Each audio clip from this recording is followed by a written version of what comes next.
성도 여러분 안녕하십니까? 2022년 4월 9일 토요 새벽 말씀 함께 나누겠습니다. 오늘 나누실 하나님 말씀은 에스라 7장 1절에서 10절까지입니다.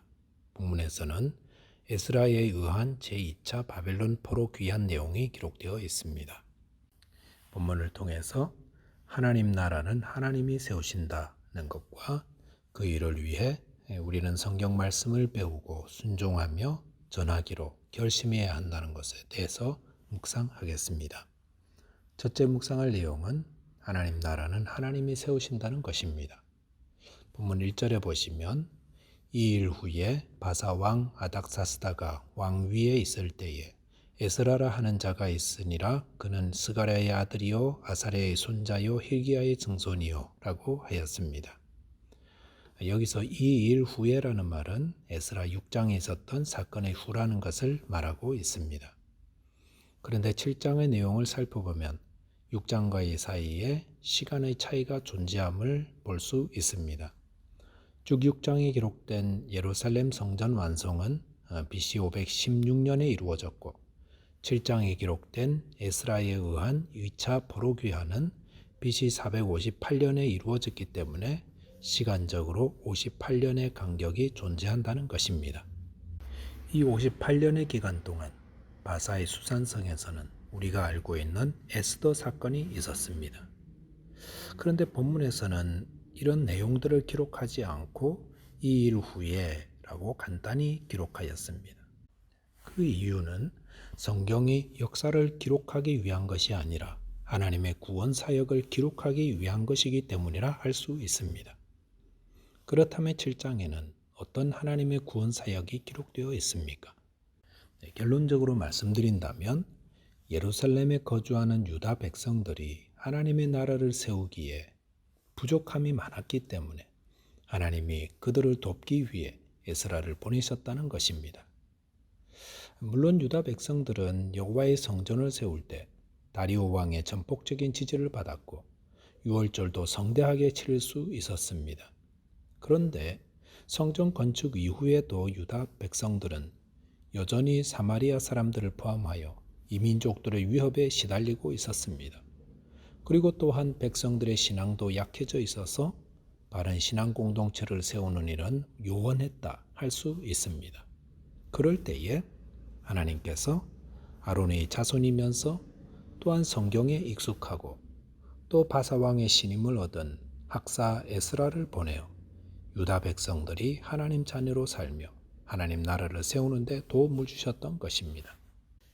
에스라가 예루살렘으로 오게 된 것이 유다 백성들의 요청 때문이었습니까? 아닙니다. 그것은 하나님이 보내신 것이었습니다.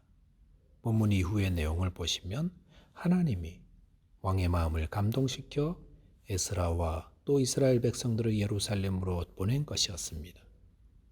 에스라서를 묵상하면서 우리는 하나님의 나라를 세우는 일은 우리보다 하나님이 더 열의를 가지고 계시다는 것을 깨닫게 됩니다. 예루살렘 성전 세우는 일을 위해서 고레스 왕과 다리오 왕과 아닥사스다 왕의 마음을 감동시켜 일을 행하게 하셨고 또 이스라엘 백성들이 어려움을 겪고 힘을 잃게 되자 성경에 익숙한 학사 에스라를 보내고 계시지 않습니까? 하나님의 나라는 누가 세우는 것입니까? 열심을 가진 몇몇 사람이 세우는 것이 아니라 하나님이 세우십니다. 하나님이 원대한 구원 계획을 가지고 하나님 나라를 세워가시되 때와 상황에 맞게끔 일꾼들을 차출하여 보내주시는 것입니다. 예수님께서는 교회를 향해 음부의 권세가 흔들지 못한다고 했습니다. 왜 그렇습니까? 왜 음부의 권세가 교회를 흔들지 못할까요? 그것은 하나님이 그 교회를 붙들고 계시고 또 필요할 때 힘을 더하시고 위로하고 격려하고 세우시기 때문입니다. 그러므로 교회가 어렵고 힘들 때 어떻게 해야 합니까?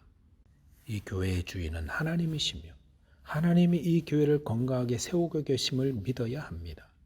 그리고 하나님이 사람이 필요하면 사람을 보내주시고 또 재정이 필요하면 재정을 보내주시고 그 외에 이 교회를 세우는 데 필요한 것들을 하나님이 공급하심을 믿고 기도해야 하는 것입니다. 저와 여러분들이 주님이 기뻐하시는 교회를 세우는 일에 에스라처럼 헌신하심으로 주님의 구원 사역을 이루어가는 동역자 되시기 바라겠습니다. 두 번째 묵상할 내용은 하나님의 말씀을 배우고 준행하며 전하기로 결심해야 한다는 것입니다. 본문 10절에 보시면 에스라가 여호와의 율법을 연구하여 준행하며 율례와 규례를 이스라엘에게 가르치기로 결심하였었더라라고 하였습니다. 하나님의 선하신 도우심을 입어 예루살렘에 도착한 에스라는 중요한 결심을 하였습니다. 그것은 여호와의 율법을 연구하여 준행하는 것이고 또한 율례와 규례를 이스라엘에게 가르치는 것이었습니다. 이것은 하나님의 나라를 세울 때 가장 중요한 것이 무엇인지를 우리에게 알려주고 있습니다.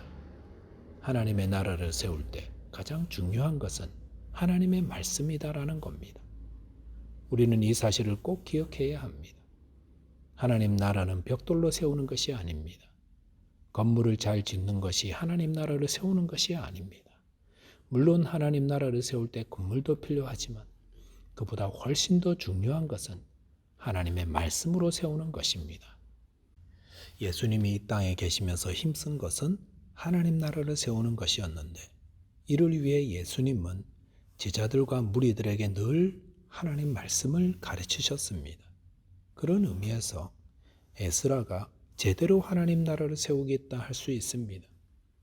하나님 말씀 없이 세워진 하나님 나라는 기초 없이 세워진 집이라 할 수 있습니다.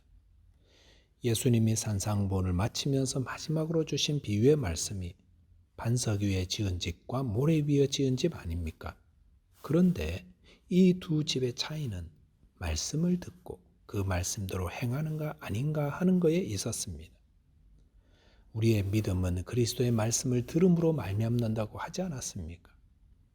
성경 말씀 없는 하나님 나라 운동은 연기와 같이 사라지고 마는 허상일 뿐입니다.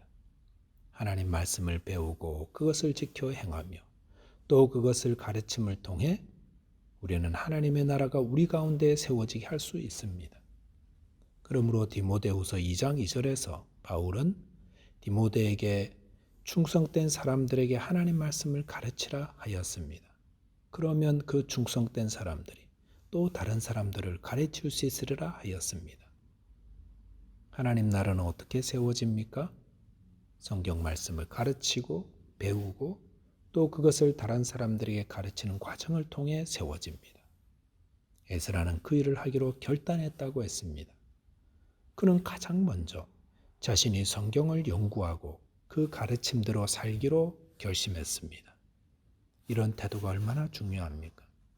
누군가를 가르치려는 자는 먼저 자신이 배우는 자가 되어야 합니다. 또한 자신이 그 가르침대로 살기로 결단해야 합니다. 그런 후에라야 남을 가르칠 수 있습니다. 하나님 나라를 세우려면 하나님 말씀으로 세워야 합니다. 그러므로 날마다 하나님 말씀을 읽고 배우고 연구하며 또 그것대로 살되 그것을 충성된 자에게 전하고 가르쳐야 합니다. 그런데 에스라는 일을 하기로 결심했다고 했습니다. 중요한 일은 결심해야 뜻을 이룰 수 있습니다. 어떻게 우리 가정에, 우리 교회에, 이 땅에 하나님 나라를 세울까요? 내가 먼저 하나님 말씀을 배워야겠다. 매일 말씀을 읽고 큐티하는 삶을 살아야겠다. 결심해야 합니다. 그리고 하나님 말씀이 가르치는 바를 따라 순종하며 나를 바꾸어 가겠다 라고 할 때 하나님 나라가 세워집니다. 그리고 구역 모임을 통해 또 성경 모임을 통해 그 말씀을 전하고 나눌 때에 하나님 나라가 우리 가운데 세워지는 것입니다. 말씀을 정리하겠습니다. 하나님은 하나님 나라를 세우는 일에 열의를 가지고 헌신된 자를 부르고 계십니다. 그 부르심에 순종하시되 성경 말씀을 배우고 준행하며 또 그것을 가르쳐 전하기로 결심하는 자 되시기 바라겠습니다. 기도하겠습니다. 하나님 아버지, 주님의 나라를 세우는 일에 저희를 불러주심을 감사합니다. 그 일을 위해 헌신하되 주님의 말씀을 배우고 따르며 또 그것을 전하는 자 되도록 결심하게 하여 주옵소서. 예수 그리스도 이름 의지하여 기도하옵나이다. 아멘. 오늘도 믿음 안에서 승리하는 하루 되시기 바라겠습니다. 감사합니다.